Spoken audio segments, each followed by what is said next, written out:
현지 시각 27일 예멘 후티 반군이 사우디아라비아의 송유관을 드론으로 공격했다고 주장했습니다. 로이터 통신에 따르면 야히야 사리 후티 군 대변인은 이날 성명을 내고 사우디 동부 유전지대에서 홍해 연안의 얀부항으로 원유를 운송하는 다수의 민감한 목표물을 드론으로 타격했다고 밝혔습니다. 후티 반군은 이번 공격이 사우디 드론의 예멘 영공 침범에 대한 보복 조치라고 주장했습니다. 같은 날 이라크 내 친일한 민병대도 사우디를 향해 드론 공격을 감행하며 중동 전역의 긴장감이 높아지고 있습니다. 사우디 국방부는 이라크에서 발사돼 동부주와 수도 리야드의 석유 시설로 향하던 드론들을 방공망으로 요격했다고 발표했습니다. 사우디 외무부는 이라크 정부의 자국 영토가 공격의 발판으로 이용되는 것을 막아달라고 촉구했습니다. 지난 20일 후티 반군은 사우디에 대한 해상 봉쇄를 선언한 데 이어 25일에는 사우디 정유시설을 공격했고 송유관까지 공격했습니다. 사우디는 예멘 호데이다 항구의 후티 군사시설을 공습하며 보복에 나선 상태입니다. 현지 시각 27일 트럼프 대통령은 악시오스 인터뷰에서 우리는 이란과 매우 심도 있는 협상을 진행 중이라며 협상이 성과를 내지 못한다면 우리는 매우 강력한 군사행동으로 돌아갈 것이라고 경고했습니다. 트럼프 대통령은 외교적 해결에 얼마나 더 시간을 할애할지에 대해 시간이 많지 않다며 빨리 진행되거나 아예 안 되거나 둘 중 하나라고 밝혔습니다. 그러면서 자신이 지난 24일이란 공습 중단을 지시한 것은 중재국들의 요청이 있었기 때문이라고 했습니다. 트럼프 대통령은 이란과 협상하는 모든 사람이 공격하지 말라고 요청했다고 전했습니다. 자신이 이 같은 요청을 수락한 이유에 대해선 얻을 것도 없고 잃을 것도 없다고 강조했습니다. 미국은 현재 이란을 상대로 13일 연속 공습을 이어가다 지난 24일부터 중단한 상태입니다. 미국과 이란은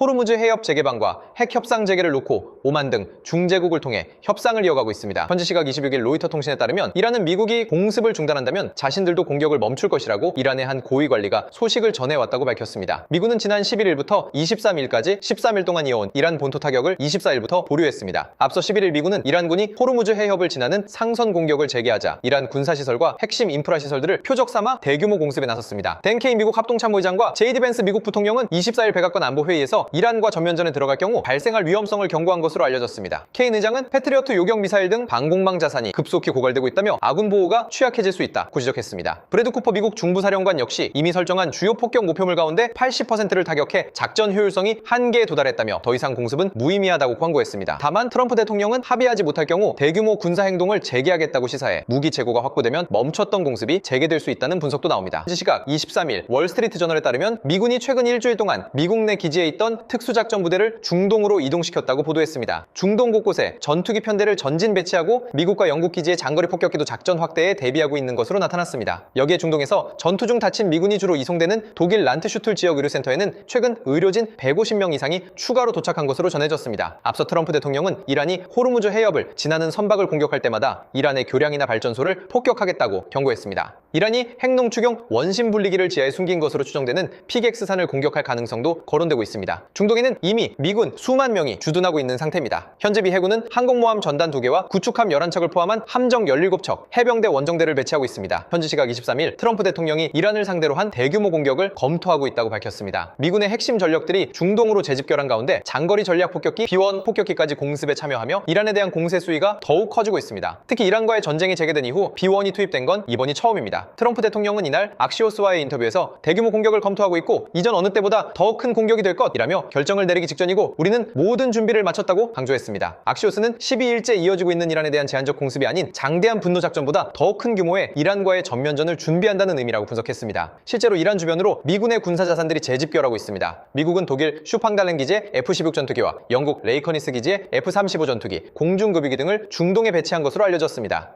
현지 시각 22일 미 중부사령부는 미군은 군 통수권자의 지시에 따라 이란의 군사 목표물에 대한 추가 공습을 개시했다고 밝혔습니다. 그러면서 이번 작전은 이란이 영내 해역을 통과하는 민간 선원과 상선에 위협을 가할 수 있는 능력을 더욱 약화하기 위해 계속될 예정이라고 경고했습니다. 이런 가운데 이스라엘 공영방송 칸은 미국이 수이란의 중폭격기를 동원해 이란의 비밀 핵시설을 타격할 예정이라고 이스라엘에 통보했다고 보도했습니다. 보도에 따르면 미국은 다수의 폭격기로 이란의 지하 핵시설이 구축된 것으로 추정되는 피객스산을 타격할 것으로 보입니다. 피객스산 는 이란의 나탄즈 우라늄 농축시설 인근의 지역으로 요새화한 지하 핵시설이 구축된 것으로 알려졌습니다. 미국이 이스라엘의 공습 계획을 공유한 것은 이란이 미국의 공세에 반발해 이스라엘에 미사일을 발사하는 등 보복 수위를 높일 가능성에 대비하도록 하려는 조치로 보입니다. 현지 시각 21일 트럼프 대통령은 백악관에서 이란의 지하 핵시설인 피객스산을 조만간 공격할 것임을 시사했습니다. 해당 시설은 나탄즈 남쪽 약 1마일 지점에 위치한 지하 핵시설 단지로 이란이 고급 원심 분리기를 조립하기 위해 국제원자력기구에 신고한 장소입니다. CNN은 이스라엘 정보 소식통을 인용해 이란이 지난해 12일간의 전쟁 이후 고농축 우라늄 일부와 첨단 원심 분리기를 해당 시설로 옮겼다고 보도했습니다. 하지만 트럼프 트럼프 대통령은 이란이 원심 분리기를 옮겼다는 기록은 없다고 하면서도 핵물질이 핵심이며 우리는 그 물질을 추적한다고 경고했습니다. 그러면서 아주 가까운 시일 내에 매우 강하게 그 지역을 타격할 것이라며 이란이 이를 막을 방법은 없다고 밝혔습니다. 산악 지형 깊숙이 구축된 핵시설을 무력화하려면 벙커버스터와 정밀유도 무기의 연속 타격이 필요할 것으로 보입니다. 미국의 공격이 현실화될 경우 이란의 핵개발 능력뿐 아니라 중동 전역의 군사적 긴장도 최고조에 이를 전망입니다. 현지 시각 20일 미 중부사령부는 X를 통해 미 동부 시간으로 이날 오후 4시 최고사령관 지시에 따라 이란을 대상으로 새로운 공습을 개시했다고 밝혔습니다. 이어 이번 공습은 호르무즈 해협에서 상성 공격에 사용되는 이란의 군사 능력을 더욱 약화하기 위한 것이라고 강조했습니다. 이번 공격으로 이란에 대한 공습은 열흘 넘게 이어지게 됐습니다. 트럼프 대통령은 이날 트루스 소셜을 통해 이란이 미군 병사 1명을 죽일 때마다 그 대가를 몇 배로 치르게 될 것이라며 미군 사망에 대한 강력한 응징과 보복 의지를 알렸습니다. 미 중부사령부는 전날 이란에 대해 9일 연속 야간 공습에 나섰습니다. 미군은 휴전 국면 이후 첫 전사자가 나오면서 응징이라는 표현까지 사용하며 공습 강도를 더욱 높이려는 조짐을 보이고 있습니다. 미군은 앞으로 혁명수비대의 미사일 기지와 해안방어시설, 무인기 운용 거점을 집중 타격할 것으로 보입니다. 이란도 호르무즈 해협 봉쇄와 미군 기지 보복을 경고하고 있어 양측의 충돌이 전면전으로 번질 수 있다는 우려가 커지고 있습니다. 현지 시각 19일 이란 원자력청은 남서부 다르코빈에 짓고 있는 원자력 발전소 현장이 미국의 공습에 타격을 받았다고 주장했습니다. 국제원자력기구는 밤사이 다르코빈 원전 현장에서 발생했다는 공격과 관련한 보도 내용을 확인하고 있으며 이란 당국과 접촉했다고 했습니다. 이런 가운데 악시오스에 따르면 미국이 최근 이스라엘에 공중급유기 수십 대의 추가 배치 계획을 통보했다고 보도했습니다. 미 중부사령부는 요르단 기지 공격에 대한 보복으로 호르무즈 해협 입구에 있는 캐슘섬을 비롯해 항구 도시 시리크, 내륙 도시 하자바드도 공습했습니다. 미군은 앞서 이란 본토의 무기 저장고, 레이더 기지를 비롯한 군 시설뿐만 아니라 일부 전력 인프라와 교량까지 공격 범위를 넓혔습니다. 군사적으로는 미국이 이란의 방공망과 지휘 통제 시설을 무력화한 뒤 전력교통 인프라까지 타격하며 작전 방향을 넓히는 양상입니다. 공중급유기 증원은 장거리 폭격기와 전투기의 채공 시간을 늘려 연속 공습 능력을 강화하려는 조치로 풀이됩니다. 현지 시각 16일 미 중부사령부는 미 동부 시간 오후 2시에 미군이 6일 연속으로 이란에 대한 야간 공습을 개시했다면서 이란의 군사 역량의 추가적 약화를 위한 것이라고 밝혔습니다. 월스트리트 저널에 따르면 트럼프 대통령은 지난 14일 백악관 상황실 회의를 소집해 지상군 투입 및 이란 지하 핵시설 폭격 등 다양한 무력 옵션을 검토한 것으로 알려졌습니다. 작전 확대 방안으로는 공습 강화와 호르무즈 해협 인근의 이란 섬 점령을 위한 지상군 파병, 핵 관련 비밀 지하 기지 폭격 등이 포함됐습니다. 이란의 핵심 원유 수출 거점인 하르그섬이 지상군 파병 대상으로 거론됐는데 이란 원유의 90%가 수출되는 곳이기도 합니다. 이곳을 점령할 경우 이란 석유 수출에 타격을 줄 수 있지만 미군도 이란의 미사일과 드론 공격에 노출될 위험이 큰 것으로 전해졌습니다. 회의에서는 이란 지하 핵시설이 위치한 것으로 추정되는 피객스산을 폭격하는 방안에 대해 논의했습니다. 미국과 이스라엘이 폭격한 이란의 나탄즈와 포르도 핵농축 시설보다 훨씬 더 깊은 곳이라 에너지 시설 등 목표물을 늘리는 방안도 거론된 것으로 알려졌습니다. 현지 시각 15일 미 중부사령부는 미 동부 시간 기준 오후 3시 이란을 겨냥한 두 번째 공습 작전에 돌입했다고 밝혔습니다. 이어 이번 공습은 세계 무역의 필수적인 국제 수로인 호르무즈 해협을 자유롭게 통항하는 선박들을 위협하는 데 사용되는 이란의 군사 능력을 겨냥하고 있다고 설명했습니다. 미군은 앞서 이날 오전 6시부터 7시 30분까지 정밀유도 무기로 이란 그레이터 툰부섬의 해안 방어 시스템과 순항 미사일 저장 및 발사 시설을 타격했습니다. 중부사령부는 이란에 대한 해상 봉쇄도 재개했는데 현재 중동 전역에서 미 해군 전함 20척, 이상과 군용기 수백 대가 작전을 수행하고 있다고 밝히기도 했습니다. 이어 미군은 계속해서 경계 태세를 유지하면서 강력한 전투력을 갖춘 채 언제든 대응할 준비가 돼 있다고 경고했습니다. 또 현재 중동 전역에서 미 해군 전함 20척, 이상과 군용기 수백 대가 작전을 수행하고 있다고 말하며 이란에 대한 전면적인 군사 대응에 나선 모습입니다.